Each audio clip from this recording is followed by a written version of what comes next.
नमस्कार दोस्तों, मैं अजीत साहब का स्वागत करता हूं आपके अपने यूट्यूब चैनल पे। दोस्तों, आज की इस वीडियो में हम आपको बताने वाले हैं कि आरसीएमएस पोर्टल से आप किसी भी रेवेन्यू डिपार्टमेंट के केस का स्टेटस कैसे चेक करें। जी हाँ दोस्तों, अगर आपका कोई भी प्रकरण राजस्व विभाग यानी तहसील ऑफिस, कलेक्टर ऑफिस, अपर कलेक्टर ऑफिस या किसी भी राजस्व विभाग का प्रकरण दर्ज है तो उस केस का क्या स्टेटस है और आवेदन की जो अगली सुनवाई की डेट क्या है, आदेश कैसे डाउनलोड करें, तो उन सभी जानकारी इस वीडियो में हम आपको देने वाले हैं। तो उसके लिए आप इस वीडियो को अंत तक जरूर देखें और चैनल पे अगर नए हैं तो चैनल को सब्सक्राइब कर बेल आइकन को दबाएं, जिससे कि हमारे चैनल पे जो भी नई अपडेट आए वो सबसे पहले आपको मिले। तो चलिए वीडियो को शुरू करते हैं। सबसे पहले आपको सर्च करना है rcms.mp.gov.in। जब आप सर्च करेंगे तो कुछ इस तरीके का इंटरफेस सबसे पहले आपके सामने ओपन होगा।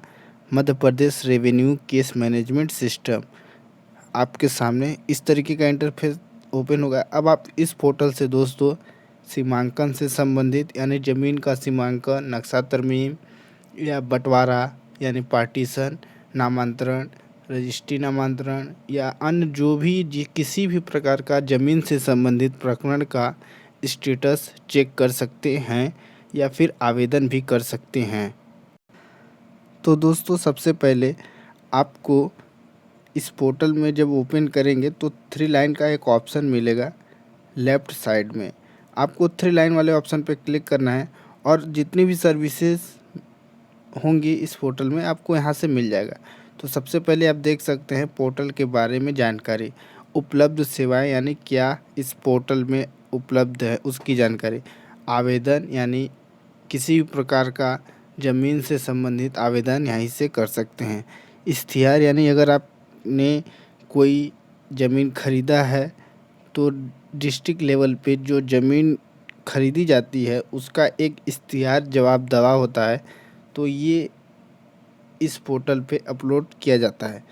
उसके बाद सार्वजनिक वाद सूची यानी कितनी पेशी किस डेट में लगी हुई हैं उसकी जानकारी भी आप यहीं से प्राप्त कर सकते हैं। आदेश यानी किसी भी जो फाइल का ऑर्डर होता है उसको आप यहाँ से डाउनलोड भी कर सकते हैं। उसके बाद सर्च यानी किसी भी प्रकार का कोई भी डिटेल आप डायरेक्ट सर्च भी कर सकते हैं। उसके बाद एक ऑप्शन आपको मिलेगा, किसी भी प्रकार का कोई भी प्रॉब्लम हो तो आप संपर्क कर सकते हैं इनके जो कस्टमर केयर हेल्पलाइन नंबर पे। और इस पोर्टल का उपयोग आपको कैसे करना है उसकी एक पुस्तिका है, उसको भी डाउनलोड कर सकते हैं। तो अभी आपको जो केस का स्टेटस जानना है बिना प्रकरण क्रमांक के, तो आप कैसे चेक करें। तो सबसे पहले आपको एक ऑप्शन मिलेगा सर्च का, इस सर्च वाले ऑप्शन पे क्लिक कर देना है। जब आप सर्च वाले ऑप्शन पे क्लिक करते हैं तब आपके सामने इस तरीके का इंटरफेस होगा जहाँ पे आपको 4 ऑप्शंस मिलेंगे। आवेदन की वर्तमान स्थिति, प्रकरण विवरण, ROR, भूमि विवाद की जानकारी। तो आपको प्रकरण का विवरण जानकारी लेना है तो प्रकरण विवरण वाले ऑप्शन पे क्लिक कर देना है। तो जैसे ही आप प्रकरण विवरण वाले ऑप्शन पे क्लिक करते हैं तब आपके सामने एक नया इंटरफेस कुछ इस तरीके का ओपन होगा, जहाँ पे आप देख सकते हैं काज लिस्ट / वाद सूची। इसमें आपको 3 ऑप्शन मिलेंगे। 3 तरीके से आप अपने जो प्रकरण का स्टेटस है चेक कर सकते हैं। सबसे पहले देख सकते हैं कि एक ऑप्शन है प्रकरण खोजें और खसरावार विवरण, यानी किसी भी खसरे में या किसी भी ज़मीन का जो खसरा होता है उससे कोई प्रकरण दर्ज है तो खसरेवार वाले ऑप्शन पे क्लिक करके उसकी डिटेल यानी जिला, सब डिवीज़न, तहसील, RI सर्किल, पटवारी हल्का, गांव, खसरा नंबर और दिनांक से सर्च कर सकते हैं। और प्रकरण विवरण वाले ऑप्शन पे क्लिक करके डिस्ट्रिक्ट फिलअप करें, न्यायालय यानी किस न्यायालय में आपका जो फाइल है चल रहा है न्यायालय चुनें, आवेदक का नाम या आवेदक का मोबाइल नंबर, प्रतिवादी यानी जो अपोजिशन वाले हैं, अपोजिट साइड वाले जिसके साथ आपका प्रकरण दर्ज है, केस नंबर, आवेदन संख्या या फिर केस मामला दर्ज दिनांक से आप सर्च कर सकते हैं, अगर आपको पता है तब। तो सबसे पहले आपको अपना डिस्ट्रिक्ट सेलेक्ट कर लेना है। डिस्ट्रिक्ट सेलेक्ट करने के बाद डिवीज़न सेलेक्ट करना है, यानी कौन सा न्यायालय है, यानी डिवीज़न है, ज़िला है, तहसील है, एसडीएम ऑफिस है या नजूल है, उसको आप सेलेक्ट कर लें। उसके बाद न्यायालय चुनें, यानी न्यायालय किस न्यायालय में है, यानी अगर आपकी तहसील है तो उस ज़िले में जितनी तहसील्स हैं उसकी लिस्ट ओपन होगी, उस तहसील को आप सेलेक्ट कर लें। उसके बाद डिटेल को फिलअप करके नीचे में देखे का एक ऑप्शन मिलेगा। अगर आपके पास केस नंबर नहीं है, आवेदन क्रमांक नहीं है, तो आप दिनांक से सर्च कर सकते हैं कि कब आपकी जो फाइल फिलअप की गई है इस पोर्टल में। उसके बाद उस डेट से लेकर उसके जो भी अगला डेट आप सेलेक्ट करेंगे उसके बीच में जो भी फाइल्स होंगी इस पोर्टल में दर्ज, उसकी पूरी लिस्ट ओपन हो जाएगी। वहाँ से आप उस केस का स्टेटस चेक कर लेंगे।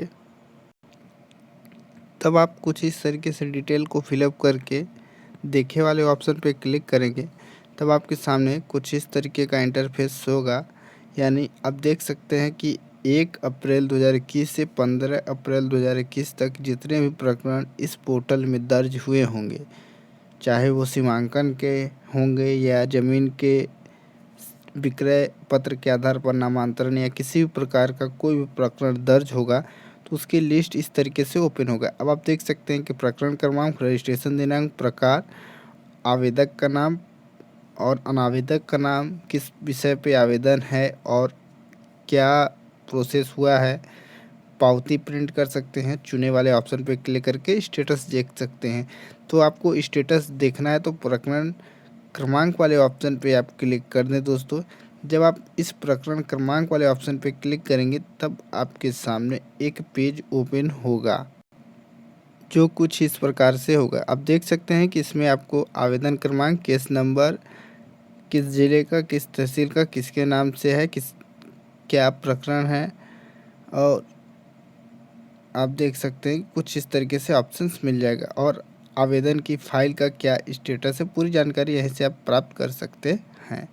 उसके बाद अब आपको इसका ऑर्डर प्रिंट करना है तो आपको बैक चलना होगा। फिर से आपको 3 लाइन वाले ऑप्शन पे क्लिक करना है और आपको सर्च के नीचे एक ऑप्शन मिलेगा आदेश डाउनलोड करने के लिए। आदेश डाउनलोड वाले ऑप्शन पे जब आप क्लिक करेंगे तो कुछ इस तरीके का इंटरफेस आपके सामने सबसे पहले ओपन होगा। 3 प्रकार का ऑप्शन यहाँ से आपको मिलेगा। पहला ऑप्शन होगा प्रकरण क्रमांक से जानकारी प्राप्त करने के लिए। दूसरा आवेदक नंबर या आवेदक का जो mobile number, registered mobile number, जब आप फार्म फिलअप किए होंगे उस समय जो मोबाइल नंबर दिए होंगे उससे जानकारी आप यहाँ से प्राप्त कर सकते हैं। तो आप यहाँ से जिला, न्यायालय और न्यायालय का प्रकार सेलेक्ट करके केस नंबर डाल के या फिर आदेश दिनांक से प्राप्त कर सकते हैं। उसके बाद अगर आपके पास यह डिटेल नहीं है तो आपको आवेदन क्रमांक होगा तो आवेदन क्रमांक अथवा जो मोबाइल नंबर रजिस्टर्ड है उससे जानकारी प्राप्त कर सकते हैं। ये भी नहीं है तो आप गांव की डिटेल फिलअप करके उसकी जानकारी प्राप्त कर सकते हो। तो ग्राम वार के लिए आपको सबसे पहले जिला यानी डिस्ट्रिक्ट सेलेक्ट कर लेना है। उसके बाद तहसील सेलेक्ट कर लेना है, किस तहसील का प्रकरण है। उसके बाद एक ऑप्शन मिलेगा गांव, तो कौन सा गांव है, किस गांव में आपने ज़मीन का जो भी प्रकरण दर्ज करवाया है उसकी जानकारी के लिए उस गांव को आप यहाँ से सेलेक्ट कर लें। तो जब आप इस लिस्ट के हिसाब से जो भी गांव होगा उसको सेलेक्ट कर लेते हैं, उसके बाद एक ऑप्शन आपको मिलेगा जो विषय यानी सब्जेक्ट, तो किस सब्जेक्ट के ऊपर आपका जो प्रकरण दर्ज है तो उसको आप यहाँ से सेलेक्ट कर लें। तो देख सकते हैं कि बहुत सारे ऑप्शंस मिल जाएंगे। नामांतरण से संबंधित या सीमांकन से संबंधित किसी भी प्रकार का कोई भी प्रकरण होगा आप यहाँ से सेलेक्ट कर सकते हैं। सेलेक्ट करने के बाद नीचे में एक ऑप्शन मिलेगा खोजे का, खोजे वाले ऑप्शन पे आपको क्लिक कर देना है। जब आप इस पर क्लिक करते हैं तो उस गांव में जितने भी प्रकरण दर्ज होंगे उससे संबंधित और उन सभी का आदेश हो चुका होगा तो उन सभी की लिस्ट ओपन हो जाएगा कुछ इस तरीके से। आप देख सकते हैं कि पूरा लिस्ट इस तरीके से ओपन हो जाएगा, जिसमें प्रकरण क्रमांक, रजिस्ट्रेशन दिनांक, क्या प्रकार है, कौन आवेदक है, कौन अनावेदक है, किसके लिए है, और आवेदन का जो ऑर्डर है कब हुआ है। आदेश डाउनलोड करने के लिए इन सभी की जानकारी यहीं पे मिल जाएगी। आप यहाँ पे ऑर्डर डाउनलोड वाले ऑप्शन पे क्लिक करके आदेश की कॉपी को डाउनलोड कर सकते हैं।